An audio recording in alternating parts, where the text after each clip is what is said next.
हमें इस माया जाल से मुक्त कराने के लिए आपका कोटि कोटि धन्यवाद कुमार कार्तिकेय।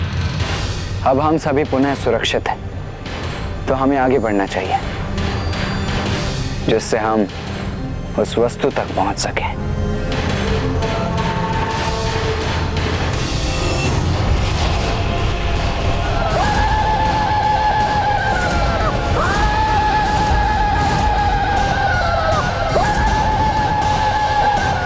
तारकासुर तो स्वयं यहाँ पहुंच गया। अब तो ये अपने खड़ग तक कदा भी नहीं पहुंचने देगा हमें। आओ देव सेनापति कुमार कार्तिकेय, तारकासुर तुम्हारे स्वागत के लिए प्रस्तुत है।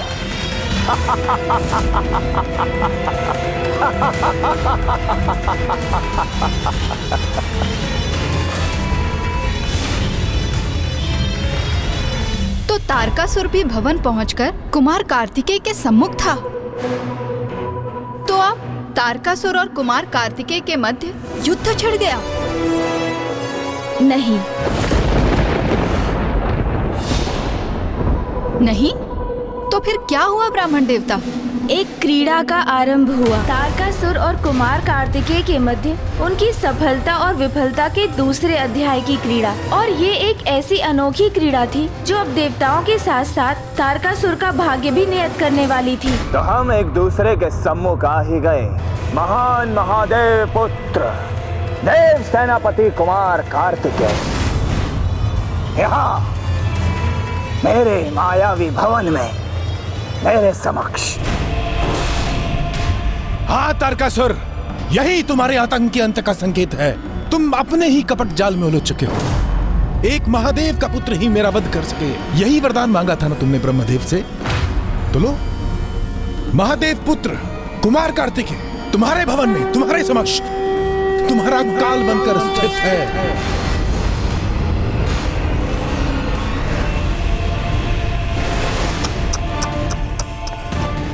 वायुदेव, मिथ्या वचनों का अब कोई लाभ नहीं। बहुत हुआ अब छिपना छिपाना। मुझे ये प्रतीत करवा के कि तुम सभी देवता मुझे ढूंढने के लिए आगे बढ़ रहे हो, जबकि तुम सभी किसी और ही लक्ष्य की ओर बढ़ रहे थे। किंतु तुम्हारे देवराज इंद्र ने अपने बड़बोले स्वभाव के कारण सत्य उगल ही दिया। ऋषिवर, हम सभी यहाँ उस खड़ग को ढूंढने आए हैं जिसमें तारकासुर के प्राण सुरक्षित हैं। इसलिए बंद करो अपना ये ढोंग, क्योंकि सभी को भली भांति ज्ञात है कि जब तक उस खड़ग में मेरे प्राण सुरक्षित हैं, ये बालक मुझे कोई क्षति नहीं पहुंचा सकता। उस खड़ग को तो मैं अवश्य नष्ट करूंगा तारकासुर। उससे पूर्व मैं कहीं नहीं जाने वाला हूं। कुमार कार्तिकेय, इस तारकासुर ने हमें बहुत कष्ट दिए हैं। मैं इसका वध तो नहीं कर सकता, किंतु जब तक आप खड़ग ढूंढने में सफल होंगे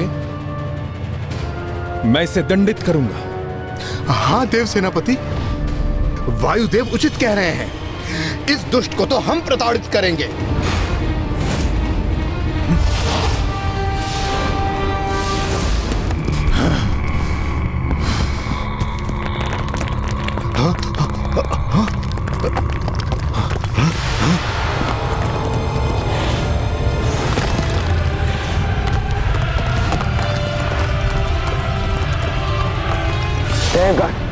सावधान रहिए। कुमार कार्तिकेय, ये कटीली मायावी लताएं हमारी ओर बढ़ रही हैं। हमें शीघ्र कुछ करना होगा। इन्हें हमारी ओर बढ़ने से रोकना होगा।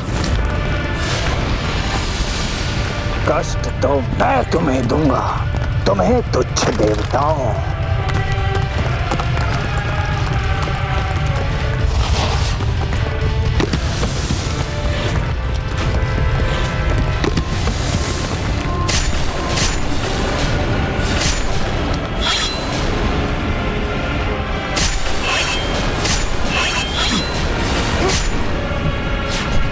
वायुदेव,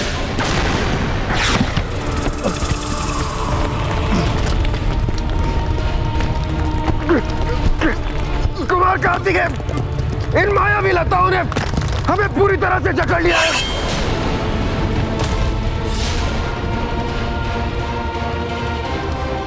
हाँ कुमार कार्तिकेय, और हमारे तो पांव भी इन लताओं में परिवर्तित हो रहे हैं।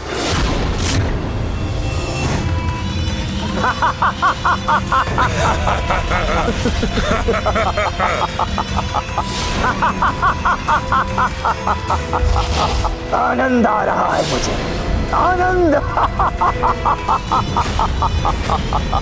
दुष्ट ताड़कासुर, मुक्त करो इन देवताओं को। ये तो मेरे हाथ में नहीं है कुमार। ये तो अब तभी संभव होगा जब तुम वो करोगे जो अनिवार्य है।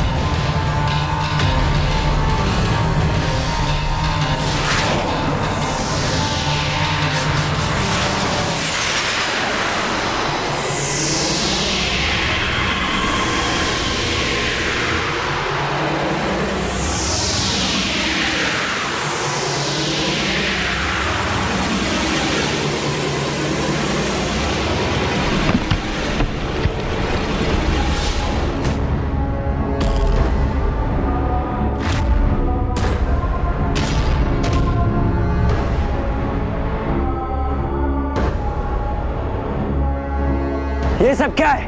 मोक्ष द्वारम अर्थात सांप सीढ़ी का खेल। मोक्ष द्वारम क्रीड़ा में तुम्हारा स्वागत है।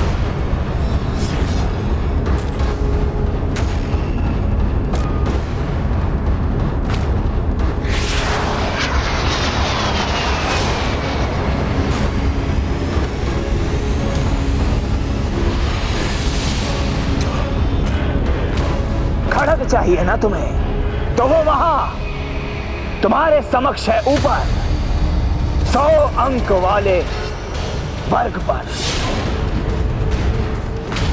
किंतु वहां तक पहुंचने के लिए तुम्हें मेरे साथ मोक्ष द्वारम की क्रीड़ा करनी होगी, और जिसमें जो विजयी होगा उसे वो खड़ग प्राप्त होगा। तुम्हारा विश्वास क्यों करूं मैं? हमें बंदी बनाने का तुम्हारा एक नया जाल भी तो हो सकता है। वो खड़ग सत्य ना होकर एक मायावी खड़ग भी तो हो सकता है। शोणितपुर के निर्माण के समय मैंने अपने खड़ग को रक्षित करने हेतु यहाँ पर इस भवन में मोक्ष द्वारम क्रीड़ा स्थापित किया था। अब जो भी इस भवन में प्रवेश करेगा, इस क्रीड़ा को पार करना आवश्यक है, स्वयं मेरा भी, और तभी वो इस भवन से बाहर जा सकेगा। धैर्य कुमार कार्तिकेय, हम इस दुष्ट तारकासुर का विश्वास नहीं कर सकते। मुझे तो प्रतीत हो रहा है कि ये सब एक चतुराई से बिछाया हुआ जाल है। तो उचित है, मत करो ये क्रीड़ा। विश्वास नहीं है ना तुम्हें मेरे शब्दों पर? जाओ, तो इसमें मेरी कोई हानि नहीं है, क्योंकि मेरे प्राण तो उस खड़ग में सुरक्षित है। किंतु यदि तुम ये क्रीड़ा नहीं करोगे तो ना तुम्हें खड़ग प्राप्त होगा, और ना ही तुम शोणितपुर के बाहर जा सकोगे। और हाँ, ये तुच्छ देवता यहीं वृक्ष के रूप में जड़ रहेंगे।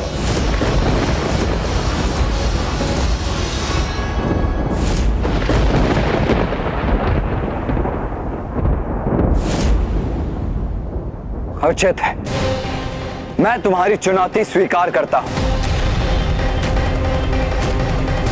इस क्रीड़ा के नियम जाने बिना ही कुमार कार्तिकेय इसे खेलने के लिए सज हो गए।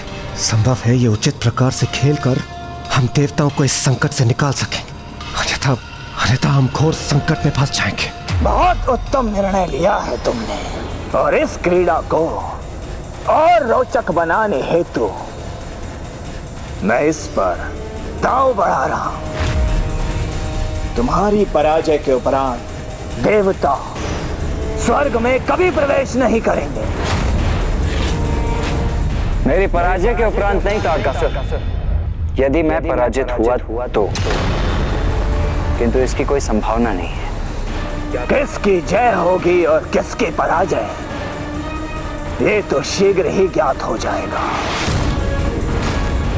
किंतु तुम्हें यह भी बताना आवश्यक है कि यदि 3 पहर के भीतर तुमने ये खड्ग प्राप्त नहीं किया तो तुम्हारे ये तीनों देवता सदा के लिए वृक्ष में परिवर्तित हो जाएंगे। कुमार कार्तिकेय, हमारे पास अधिक समय नहीं है, कृपा कर इस क्रीड़ा को शीघ्र प्रारंभ कीजिए। आज प्रथम बार मैं इंद्रदेव से सहमत हूं। तो विलंब किस बात का? क्रीड़ा आरंभ करो तारकासुर।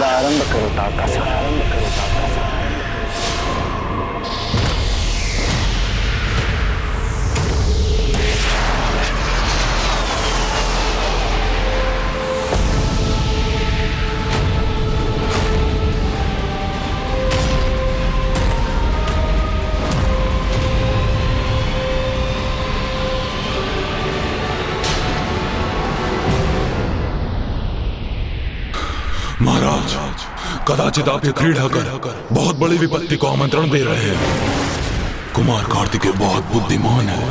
अभी तक उन्होंने आपकी समस्त मायावी चालों को विफल किया है। यदि वो आपसे पूर्व उस खड़क तक पहुंच गए तो महाराज।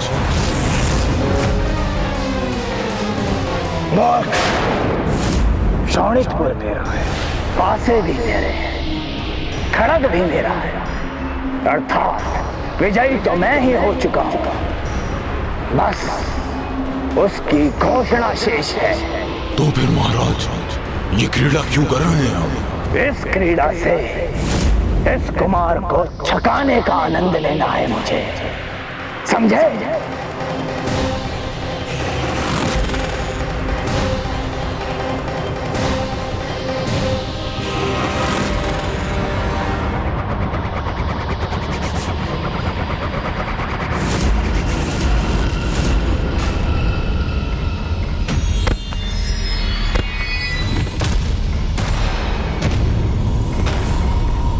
जाओ अट्टासुर, जाओ और जाकर मेरे अंक देखकर बताओ।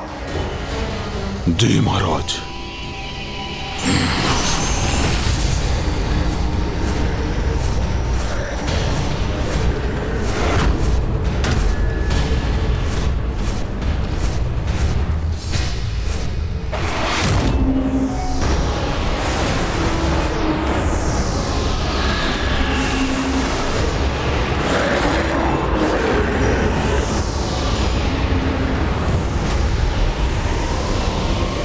उचित प्रकार से देखकर बताना अट्टासुर, कितना अंक आया है? 10। उत्तर।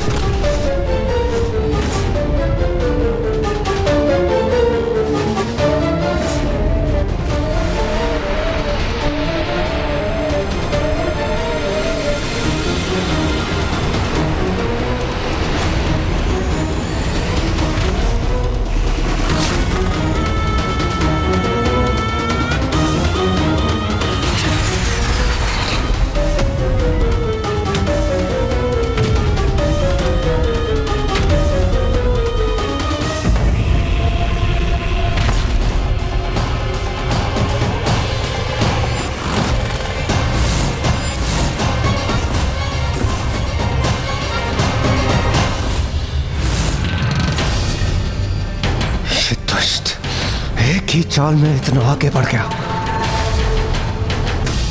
देखा तुमने, मैंने अपने प्रथम दांव में ही सीढ़ी प्राप्त कर ली। 25 वर्ग अंक पर पहुंच गया मैं। चलो, अब तुम अपनी चाल चलो।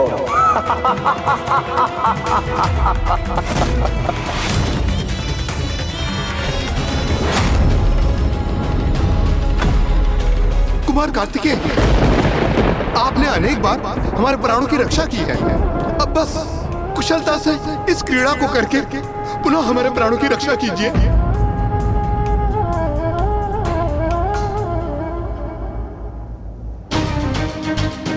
हम ऐसी दयनीय स्थिति में कुमार कार्तिकेय के कारण ही है। यदि हम पूर्व में ही यहां से लौट जाते तो आज इस अवस्था का सामना नहीं करना पड़ता। और आज हमारा जीवन इस मूर्खतापूर्ण क्रीड़ा पर निर्भर है।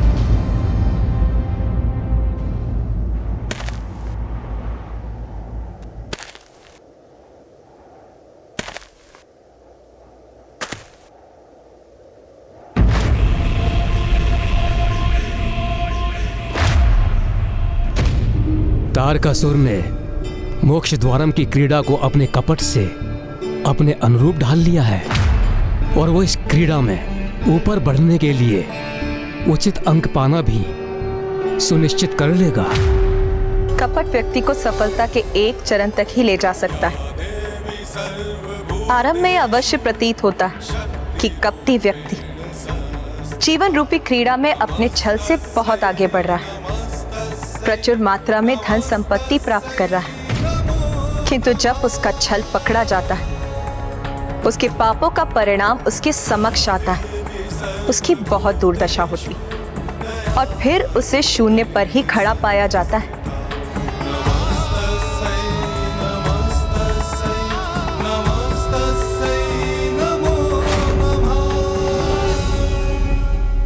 मैं चाहकर भी तुम्हारी सहायता नहीं कर सकता कुमार कार्तिकेय, क्योंकि मेरे पास से तो मेरी शक्ति से ही चलते हैं, तो मैं स्वयं ही अपने पास से फेंकने होंगे।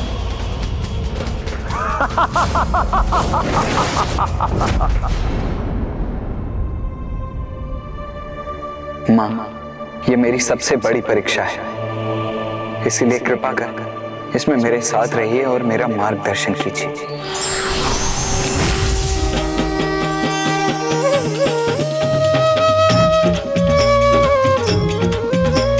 शुभ्रवर्ण ममतामयी देवी हेमस्कंद माता, सर्वोत्तम संतान की जननी तू ही स्कंद की माता है माँ, तू ही स्कंद की माता है माँ, तू ही स्कंद की माता।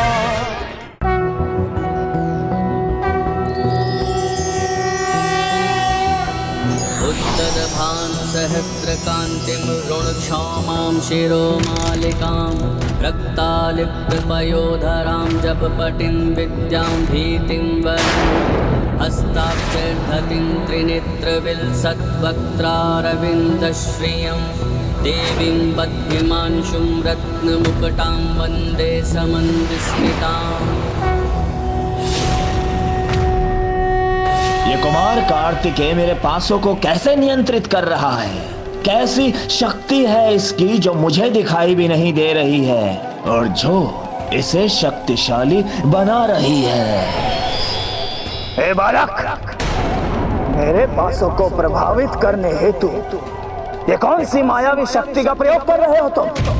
तारकासुर, माया तो तुम्हें सुहाती है, मेरी शक्ति का स्रोत तो मेरी मां का आशीर्वाद।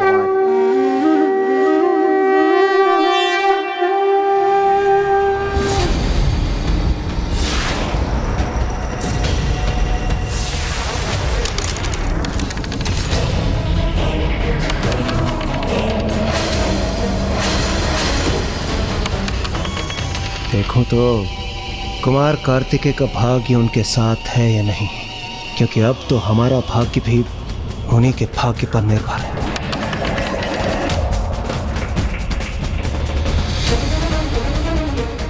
अट्टासुर, बताओ पासों के अंकों का जोड़ क्या है?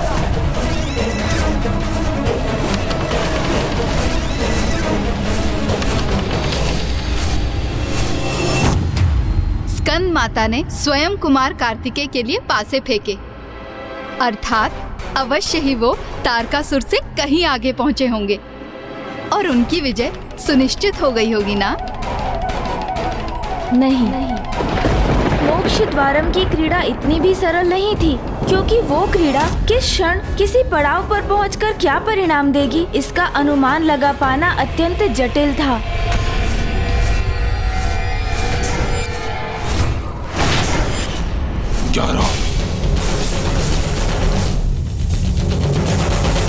तारकासुर को प्राप्त अंकों का जोड़ 10 था, जिस कारण उसे एक अच्छा स्थान प्राप्त हुआ। किंतु कुमार कार्तिकेय के अंकों का जोड़ तारकासुर से अधिक है, अर्थात कुमार कार्तिकेय को प्राप्त स्थान तारकासुर से अधिक उत्तम होगा।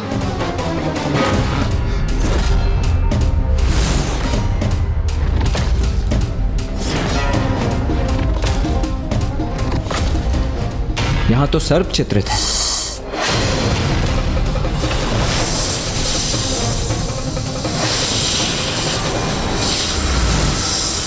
कुमार कार्तिकेय!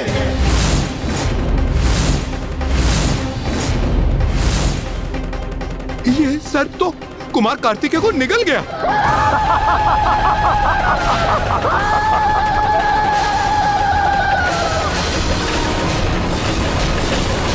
धरी की धरी रह गई इसकी सारी शक्तियां।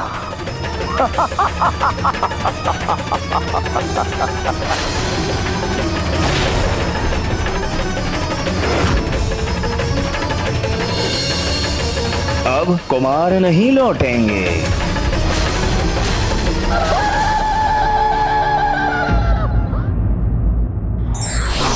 क्रीड़ा हो या युद्ध, हमें पूरी तन्मयता और एकाग्रता से उसमें भाग लेना चाहिए।